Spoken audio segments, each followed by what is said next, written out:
Australia has spent roughly $29 billion over the past decade on subsidies to renewable electricity producers. These subsidies were intended to spur investment in wind, solar, and other clean energy sources with the ultimate goals of cutting emissions and reducing power costs.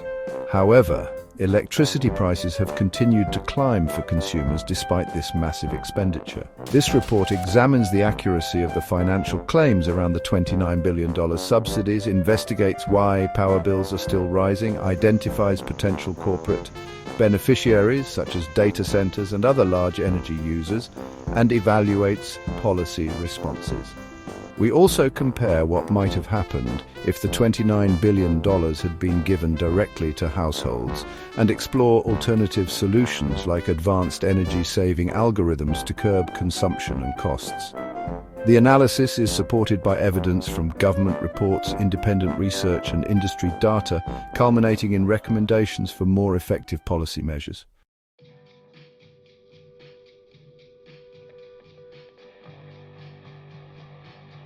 Independent research confirms that approximately $29 billion in subsidies was provided to renewable electricity projects over the 10 years to fiscal year 2022 to 2023. A detailed breakdown shows the majority of this support, around $26.6 billion, came via the Renewable Energy Target Scheme. Under the RET, electricity retailers must purchase renewable energy certificates from green power generators. This effectively transfers funds to renewable producers and is ultimately funded by higher surcharges on customer bills. In addition, about $2.6 billion was delivered through direct grants and financing via agencies like the Australian Renewable Energy Agency and the Clean Energy Finance Corporation. These figures come from a 2024 report by the Centre for Independent Studies, which quantified federal renewable subsidies, noting that Australian taxpayers and electricity customers have paid more than $29 billion through these federal schemes over the past decade. It's important to note that this $29 billion total is federal support. It excludes state-level initiatives and other related spending, for example, state solar feed-in tariffs, or the cost of emergency payments to keep coal plants online. Thus, $29 billion is a conservative estimate of total subsidies, focusing on the major federal programs directly aiding renewable generation.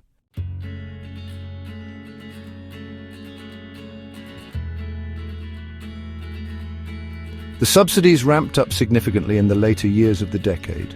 For instance, the 2024 to 2025 federal budget alone allocated more than $22 billion to boost renewables, including tax incentives for green hydrogen and critical minerals and funds for green industries.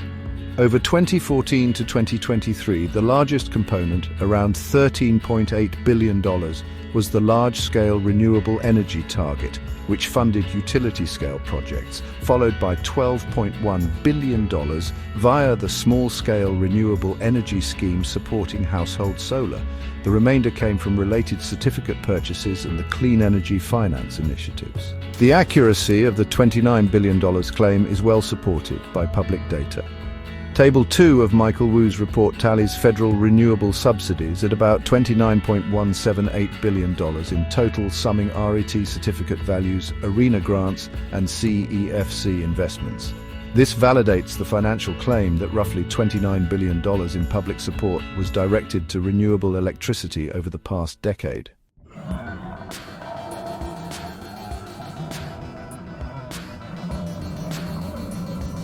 One of the core concerns is that power prices have surged for consumers, even as billions were poured into renewables. Indeed, multiple sources confirm that Australian electricity prices rose substantially in recent years. According to the Australian Bureau of Statistics, electricity prices for households jumped 10.7% year-on-year in the 12 months to November 2023. Moreover, without government bill relief rebates, the increase would have been even higher, an estimated 19% jump in that period if energy rebates are excluded. This trend aligns with Treasury and regulator findings. The International Energy Agency noted that Treasury forecast a 56% hike in electricity prices over 2022 to 2023, and the Australian Competition and Consumer Commission confirmed bills rose about $300 or 25% on average since early 2022. In other words, despite large subsidies intended to boost low-cost renewable generation, the average household's power bill has climbed rather than fallen, contributing to cost-of-living pressures.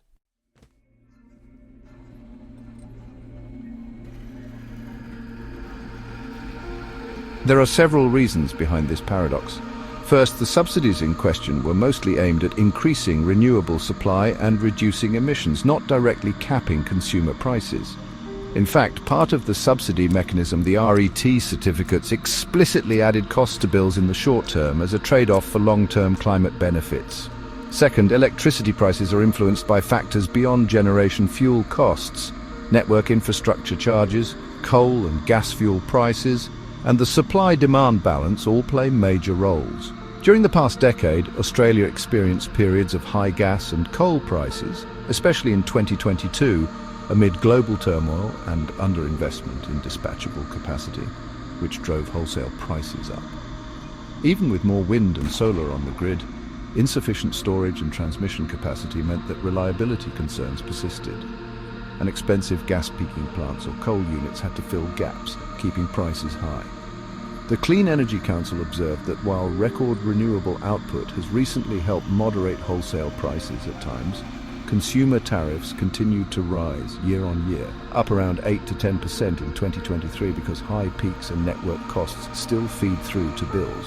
In short, renewable subsidies have not yet translated into cheaper electricity for consumers due to lags in investment, grid bottlenecks, and the cost of firming the system during the transition.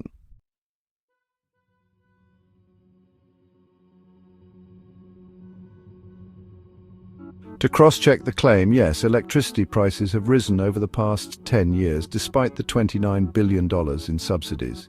For example, if we compare a decade ago to now, household electricity CPI has roughly doubled in many regions.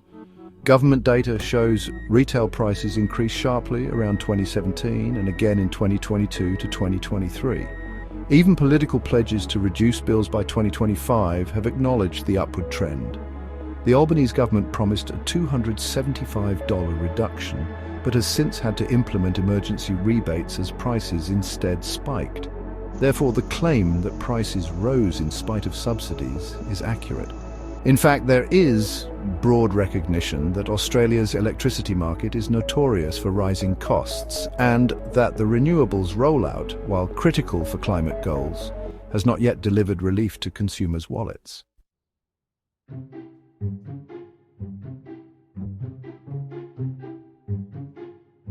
Critics of the subsidy regime argue that much of the $29 billion ended up benefiting project developers and large energy users more than ordinary households.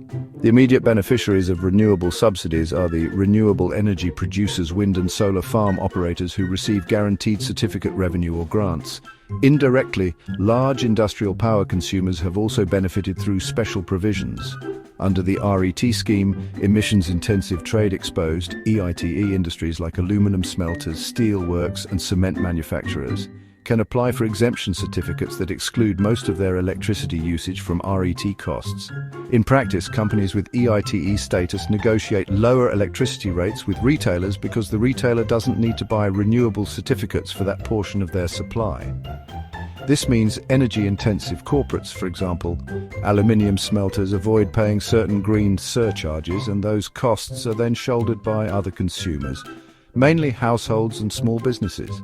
In effect, a share of the subsidy burden is shifted away from trade-exposed corporations, leaving residential and non-exempt customers to pay relatively more.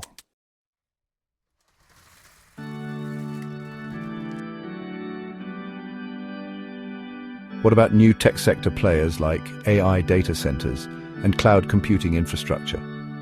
These facilities are not typically classified as EITE industries, so they generally pay the full freight of electricity costs, but they may benefit from other arrangements. For instance, some data center operators sign direct power purchase agreements with renewable projects to lock in energy at bulk rates or site their facilities in areas with cheaper wholesale power. As very large customers, data centers can often negotiate better than retail prices closer to wholesale market rates due to their volume. Moreover, governments have a history of attracting big industrial projects with favorable energy deals. For example, state governments in Australia have subsidized power to aluminium smelters in the past to secure jobs. It's conceivable that similar incentives such as discounted land infrastructure or energy infrastructure support could be offered to lure hyperscale cloud data centers.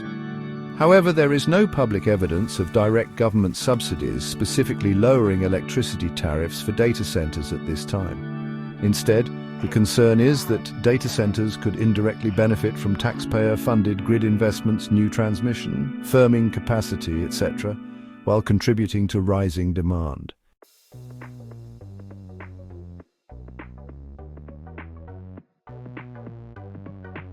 Notably, experts are drawing parallels between data centers and traditional heavy industry.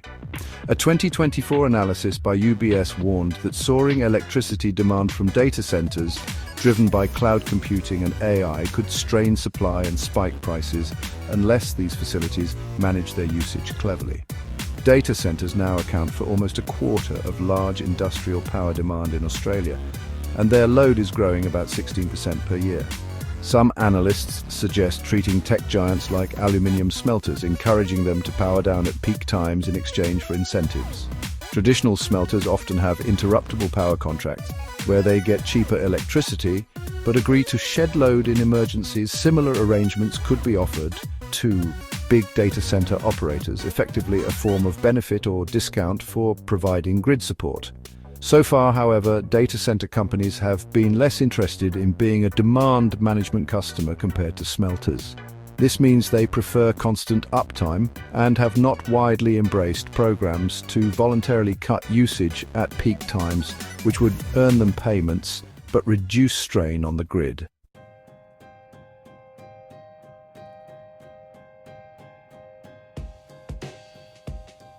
The corporate beneficiaries of the current system, therefore, are mainly the renewable generators and certain exempt industries.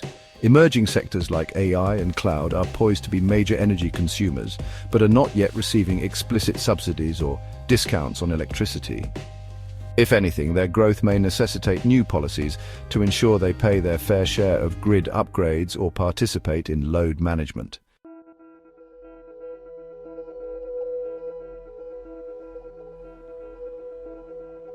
To understand who ultimately benefits from energy spending, it's useful to see who uses the electricity. According to the Australian energy accounts, households consume only about 25% of final energy in Australia, about 1,009 petajoules out of 4,149 petajoules of domestic use in 2022 to 2023.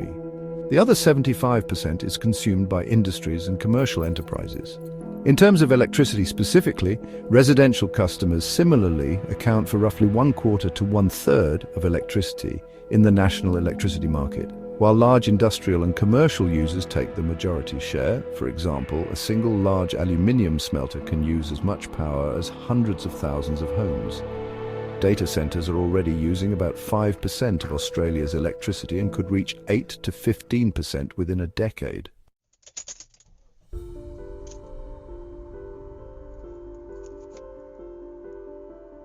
This breakdown matters for subsidies.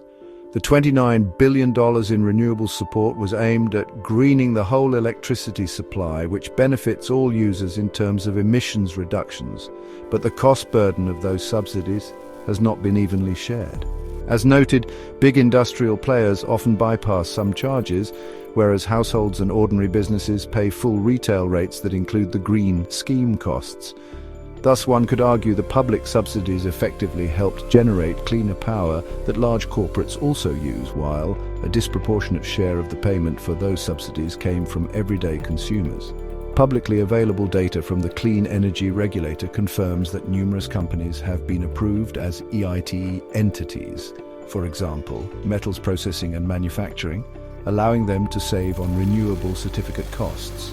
Meanwhile, the Australian Energy Regulator and ACCC have documented that the network and wholesale cost rises, partly due to transition-related factors, have flowed through to household bills.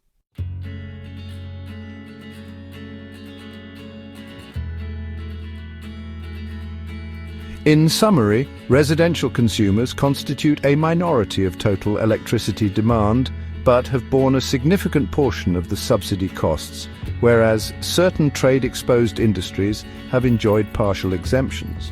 New corporate energy users like cloud data centers do not yet have special exemptions, but their growing demand could entitle them to negotiate customized solutions for reliability or renewable supply in the future. This context underscores the importance of ensuring that any energy subsidy allocations or future support schemes are transparent about who ultimately pays and who benefits.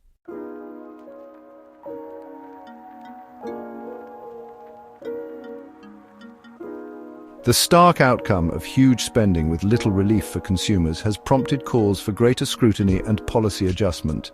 Lawmakers have proposed or initiated parliamentary inquiries to examine Australia's energy transition and its costs. For instance, in late 2024, the Senate established a select committee on the Australian electricity market, aiming to investigate issues of reliability, affordability, and the impacts of the transition on consumers and industry. There is also a broad inquiry into exploring how to maximize opportunities and minimize pitfalls in the move to renewables.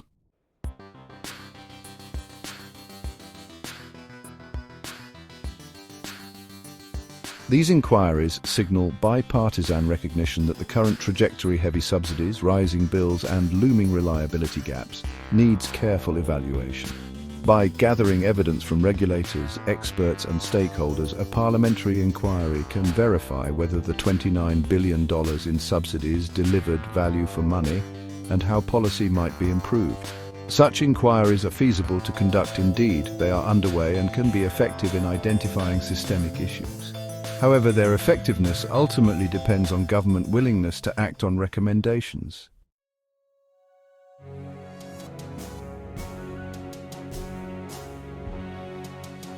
A major point of debate has been whether Australia should change its energy policy course, for example, revisiting the ban on nuclear power or scaling back renewable targets. The opposition coalition has floated the idea of small modular nuclear reactors as a solution to high prices and reliability concerns. A House committee inquiry in 2023 looked into nuclear energy and received polarized input. Its interim findings reportedly concluded that nuclear would be high risk, zero reward in the Australian context, citing high costs and long lead times. Indeed, experts note that nuclear plants would take well over a decade to build and come with significant upfront costs, meaning they are unlikely to ease short-term price pressures. The government has thus far dismissed nuclear as a distraction, pointing out that pursuing nuclear could add hundreds of dollars to bills according to some studies. Feasibility of nuclear as a policy solution is low for the 2030 horizon. It wouldn't solve the immediate affordability issue and could divert resources from quicker wins like storage and efficiency.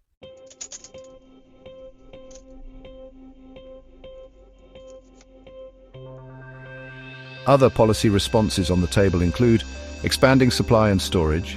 The government's capacity investment scheme is being expanded to underwrite up to 32 gigawatts of new renewable and firm capacity by 2030. By guaranteeing revenue floors for investors, it aims to unlock private investment in batteries, pumped hydro, wind and solar at scale.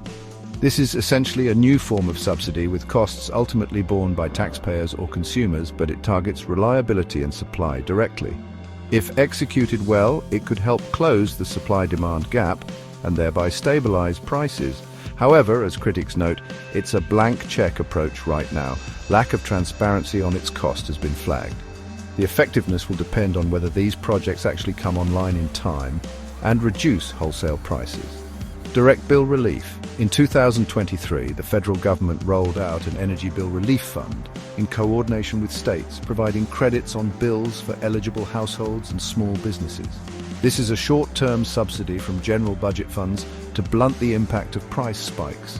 While it doesn't solve underlying market issues, it directly lowers bills for recipients and proved crucial in preventing even steeper increases. Recall that prices would have been 19% higher without rebates. Future rounds of bill rebates or energy price caps could be considered if prices surge again. The feasibility of continuing such relief is tied to budget capacity and political will. It's essentially shifting costs to taxpayers broadly, which can be effective but not a sustainable long-term strategy. Demand management and efficiency. Policymakers are also eyeing solutions on the demand side. This includes negotiating with large energy users like data centers to reduce consumption at critical times, as well as upgrading energy efficiency standards for homes and businesses. The idea of treating data centers akin to new aluminium smelters, requiring them to be flexible or self-supplied during peaks, is gaining traction. Implementing this would likely involve regulatory changes or incentive payments, for example, expanding demand response programs. It's quite feasible technically. Many data centers have backup generators and could curb non-essential computing tasks briefly if properly incentivized. Energy efficiency improvements, meanwhile, are one of the fastest ways to cut bills and emissions. The EEA highlights that more efficient appliances, buildings and vehicles could save households up to 70% of their energy costs.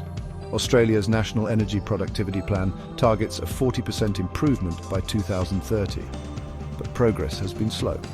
Strengthening building codes, appliance standards and offering rebates for energy-efficient equipment are policy tools that are generally effective and cost-efficient. They face minimal political opposition and directly reduce consumption, which helps lower prices by easing demand pressure. Market reforms. The ACCC and energy regulators continuously review market settings.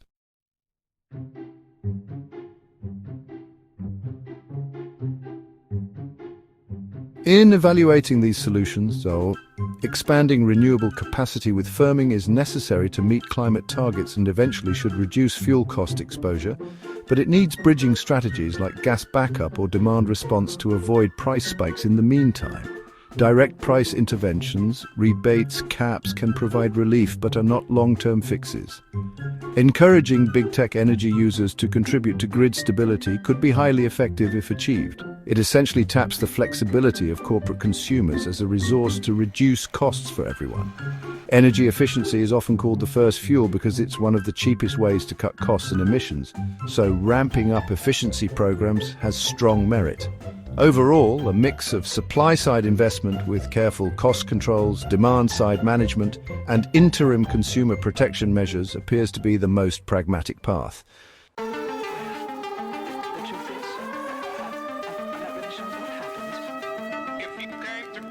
It's insightful to consider a hypothetical alternative. Instead of spending $29 billion on industry subsidies, what if that money had been directly distributed to Australian households as energy rebates or dividends? Australia has roughly 10 million households.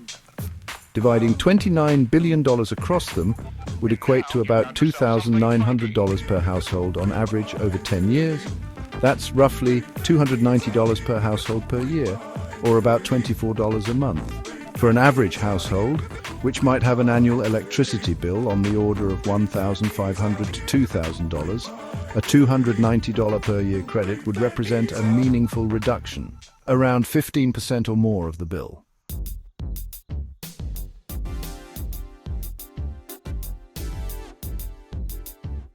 In aggregate terms, $29 billion directed to households could effectively have offset a large portion of electricity price increases for the decade. For instance, as noted, the ACCC found bills went up about $300 on average in a recent 12-month period.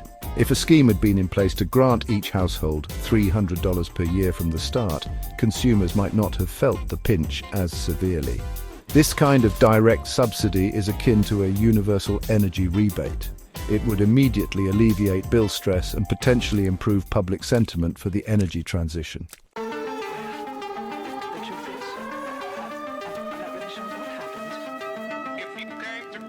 However, there are important trade-offs. If the $29 billion had simply been handed out, it likely would not have achieved the expansion in renewable generation capacity that the actual subsidies did. The $29 billion investment helped raise the renewable share of electricity from near zero to around 39% of the NEM over 2 decades. That has long-term value in reducing carbon emissions and eventually providing cheaper energy once infrastructure is built. Distributing money to households, while politically attractive, might have left Australia more dependent on fossil fuels and exposed to volatile gas and coal prices. It's essentially the classic spend on infrastructure versus give cash dilemma. In the short term, households would have been better off with cash, but in the long term they might be worse off if clean energy development lagged and power became even costlier or climate targets were missed.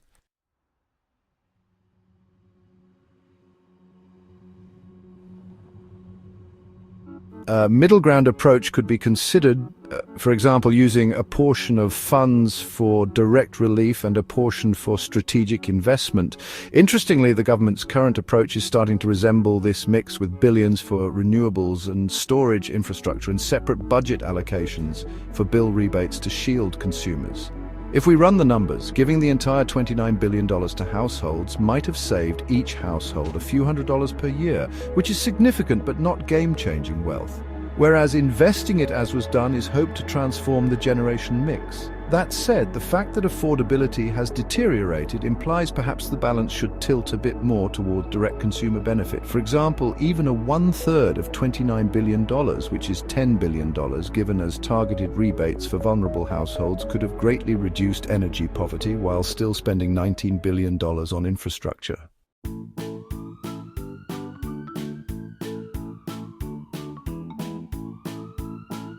In conclusion, distributing $29 billion directly to the public would have yielded substantial short-term cost savings per family, around $3,000 each, and prevented many price hikes from being felt. But it would come at the expense of long-term structural change in the energy system. The ideal scenario might have been to ensure the $29 billion was spent more efficiently, perhaps achieving the renewable goals with less waste or better planning, so that consumers get both a cleaner grid and affordable power. This thought experiment underscores why outcome tracking is crucial. If massive subsidies aren't lowering bills, policymakers might need to recalibrate how funds are allocated between industry incentives and consumer-facing relief.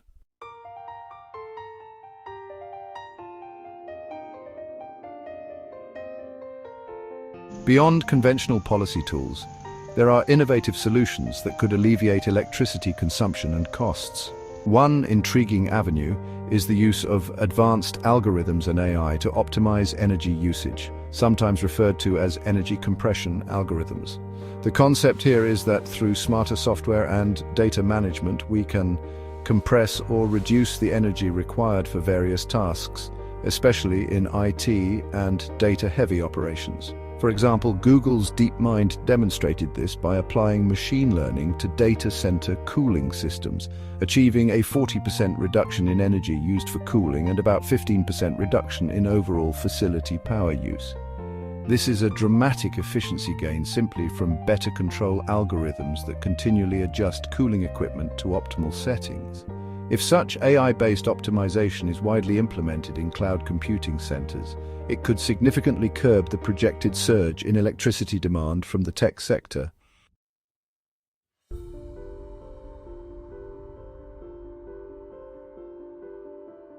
Similarly, energy-efficient algorithms in computing tasks can make a difference.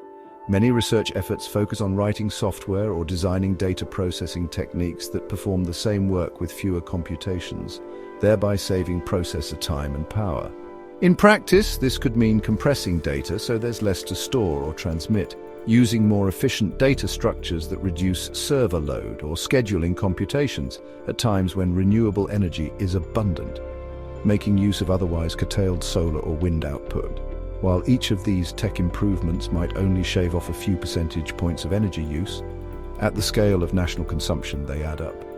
For instance, if algorithms in every major data center improved efficiency by even 10%, that could offset a large portion of the new AI-driven demand growth.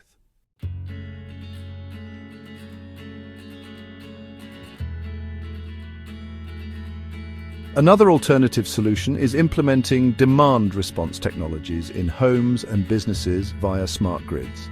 Modern energy management systems can be seen as algorithms that compress peak demand by intelligently controlling thermostats, EV charging, water heaters and so on to flatten the load curve. This reduces the need for peaking power plants and lowers overall costs, Australia is starting to roll out programs along these lines, such as dynamic pricing and virtual power plants. But there is ample room to expand.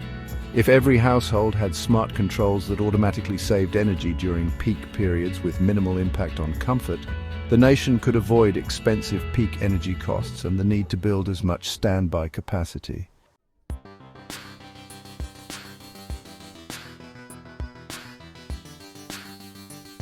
It's worth mentioning that the idea of energy compression can be metaphorical. Much like data compression reduces file size, energy compression would mean getting the same output with less energy input. Cutting-edge possibilities include software optimization, AI for grid management, and even novel computing paradigms like more efficient algorithms in AI training, since AI itself is energy-intensive to run. For example, more efficient AI models or code could reduce the number of servers needed, directly trimming electricity use in data centers.